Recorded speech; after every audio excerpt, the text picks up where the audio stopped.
નમસ્તે વિદ્યાર્થી મિત્રો, હું વિરલ લહેરી ભૂલકા સાગર વિદ્યાભવનમાં આપ સૌનું હાર્દિક સ્વાગત કરું છું।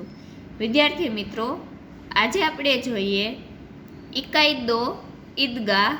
વિદ્યાર્થી મિત્રો, આપણે ગયા વિડિયો લેક્ચરમાં 1 થી 5 પ્રશ્ન લખી ગયા। હવે આજે આપણે જોઈએ પ્રશ્ન 6। प्रश्न 6, निम्नलिखित प्रश्नों के उत्तर लिखिए। पहलो सवाल है, बूढ़ी अमीना ईद को क्यों कोस रही थी? उत्तर लिखिए। बूढ़ी अमीना बहुत दुखी थी। एक ही वर्ष में उसका जवान बेटा और बहू दोनों चल बसे थे। अब सिर्फ छोटा पोता हामिद ही बचा था। हामिद के पास न जूते थे न ढंग के कपड़े। ईद के दिन भी अमीना के घर अनाज का दाना नहीं था। धन के नाम पर उसके बटुए में 5 पैसे और हामिद के पास 3 पैसे थे। इसी कारण अमीना ईद के दिन निराशा में डूबी हुई थी और ईद को कोस रही थी। आगल जोइए सवाल नंबर 2। हामिद मेले में जाने लगा तो अमीना उसके लिए क्यों चिंतित थी? तेनो जवाब लिखिए। गांव के दूसरे लड़के अपने अपने बाप के साथ मेले में जा रहे थे। हामिद के तो माँ बाप मर चुके थे। अमीना उसे अकेले कैसे भेजती? उसे डर था कि कहीं भीड़ में हामिद खो न जाए। 3 कोस का सफ़र था और हामिद के पाँवों में जूते भी नहीं थे। अमीना को लगा कि हामिद जाएगा तो उसके पाँवों में छाले पड़ जाएंगे। इसी कारण अमीना चिंतित थी। हवे जोइए आगळ त्रीजो सवाल। ईदगाह के मार्ग का वर्णन कीजिए। तेनो उत्तर लिखिए।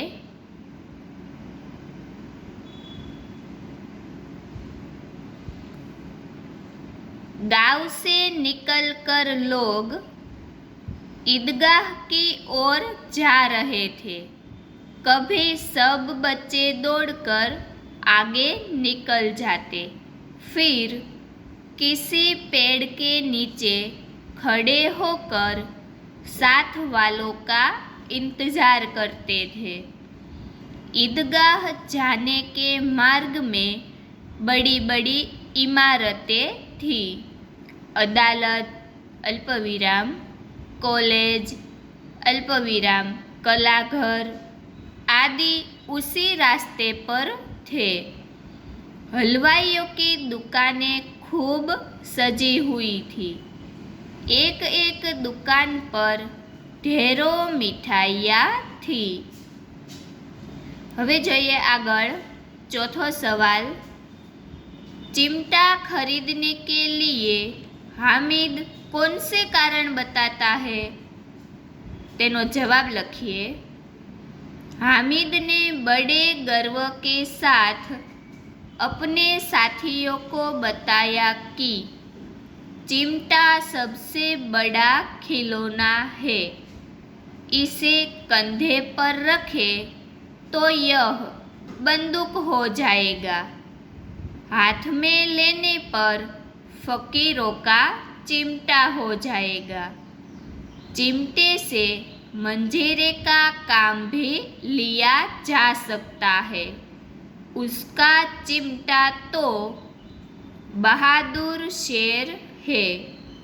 वह आग पानी में अल्पविराम आंधी तूफान में बराबर डटा रहेगा। હવે જોઈએ આગળ सवाल नंबर 5। हामिद के हाथ में चिमटा देखकर अमीना पर क्या प्रतिक्रिया हुई? तेनो उत्तर लखिए। हामिद के हाथ में चिमटा देखकर अमीना चौंक उठी। उसने सोचा कि यह कितना बेसमझ लड़का है। दोपहर होने आई और इसने न कुछ खाया न पिया। उसे बड़ा दुख हुआ। इस प्रकार हामिद को चिमटा लाया देखकर अमीना को बहुत दुख हुआ। હવે જોઈએ આગળ सवाल नंबर 6।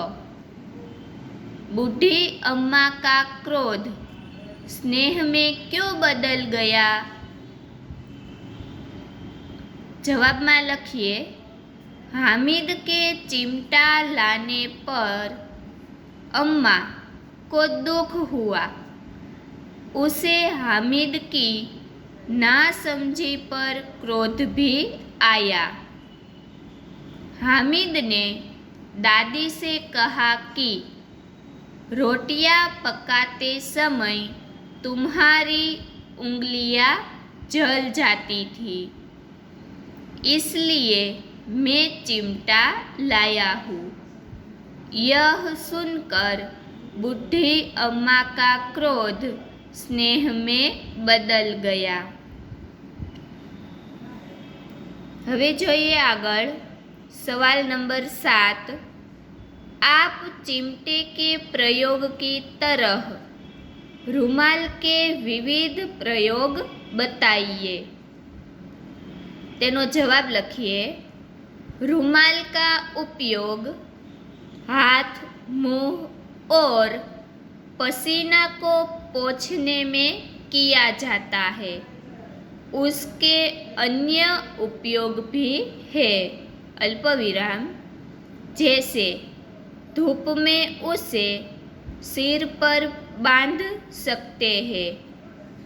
थैली न हो तो वह शाक सब्जी आदि बांधने के काम आ सकता है।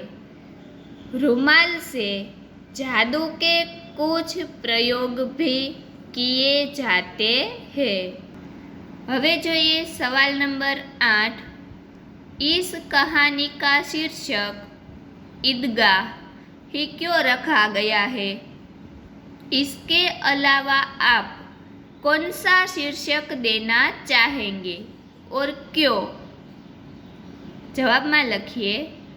ईद की नमाज पढ़ने के लिए गांव के लोग ईदगाह जाने की तैयारी करते हैं। ईदगाह जाने का सबसे अधिक उत्साह लड़कों में है। हामिद उन्हीं में से एक है। ईदगाह में नमाजियों का भ्रातृभाव देखते ही बनता है।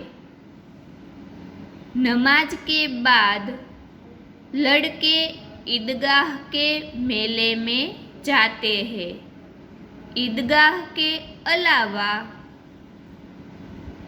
1 नंबर आपीने हामिद ईदगाह के मेले में, 2 नंबर आपीने हामिद और उसका चिमटा आदि शीर्षक देना चाहेंगे। હવે જોઈએ આપણે આગળ પ્રશ્નો 7। निम्नलिखित मुहावरों के अर्थ लिखकर वाक्य में प्रयोग कीजिए। 1 नंबर दिल कचोटना, तेनो अर्थ थशे दिल में दुख होना। वाक्य बेटे की बुरी हालत देखकर माँ का दिल कचोट रहा है। आगळ 2 नंबर बेड़ा पार लगाना। अर्थ थशे संकट से बचाना। वाक्य लखिए, भगवान ही गरीबों का बेड़ा पार लगाता है। 3 नंबर, आँख उठाकर न देखना। तेनो अर्थ थशे उपेक्षा करना। वाक्य थशे, सेठ जी ने पुराने नौकर और आँख उठाकर भी नहीं देखा। 4 नंबर, बाल बाका न होना। तेनो अर्थ थशे जरा भी नुकसान न होना। वाक्य लखिए, हामिद के चिमटे का कोई बाल भी बाका न कर सका। 5 नंबर, रंग जमाना। तेनो अर्थ थशे प्रभावित करना। वाक्य लखिए, हामिद के चिमटे ने सब मित्रों पर रंग जमा लिया। 6 नंबर, माटी का चोला माटी में मिलना। अर्थ थशे मर जाना। तेनु वाक्य लखिए, एक दिन मनुष्य का माटी का चोला माटी में मिल जाता है। हवे जोईए पेज नंबर 13 पर 7मु, छाती पीट लेना। तेनो अर्थ थशे दुख प्रकट करना। वाक्य लखिए, बेटा गुस्से में आकर चला गया तो माँ ने छाती पीट ली। 8 नंबर, दिल चीरना। तेनो अर्थ थशे बहुत दुख पहुँचना। वाक्य लखिए, बेटे की बुरी करतूतों ने माँ का दिल चीर दिया। आगळ प्रश्न 8, निम्नलिखित शब्दों के समानार्थी शब्द लिखिए। पहलू, ठंडा। तेनो समानार्थी अर्थ थशे शीतल। बीजू छे खुश। तेनो समानार्थी शब्द छे प्रसन्न। त्रीजू छे दीन। तेनो समानार्थी शब्द थशे गरीब। चौथुं छे प्राचीन। तेनो समानार्थी अर्थ थशे पुरानी। 5मो छे प्रेम। तेनो समानार्थी अर्थ थशे स्नेह। 6ठुं छे अंधेरा। तेनो समानार्थी शब्द छे अंधकार। हवे जोईए आगळ प्रश्न 9, निम्नलिखित शब्दों के विरुद्धार्थी शब्द लिखिए। पहलू छे नई, तो तेनो विरुद्धार्थी शब्द प्राचीन।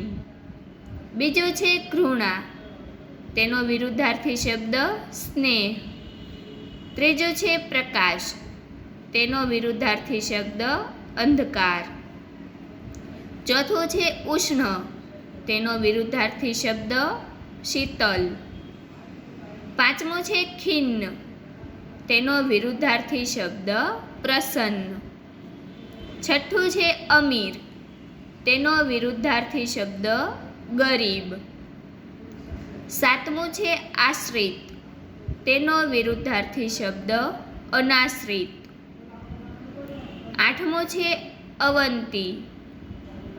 तेनो विरुद्धार्थी शब्द थशे उन्नति। 9मु छे भीतर।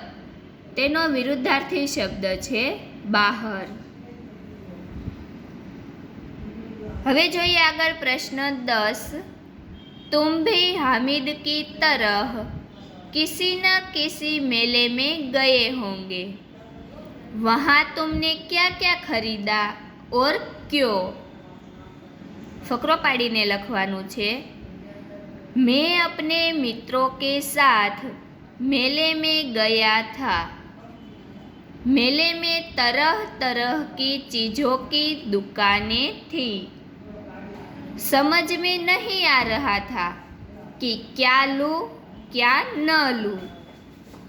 मैंने सोचा कि ज़रूरत की चीज़ें ही लूँ। આગળ ફકરો પાડીને मेरे पास लिखने के लिए पेन नहीं थी, दुकानदार को भरोसा दिलाने पर मैंने एक पेन खरीदा। ठंडी के दिनों में दादाजी के कानों में ठंडी हवा लगती है, उनके लिए मैंने गुलूबंद खरीदा। छोटी बहन के लिए गुड़िया खरीदी। मेरे मित्रों ने मैं अपनी ज़रूरत की चीज़ें खरीदी। आगळ फकरो पाड़ीने लखवानुं छे।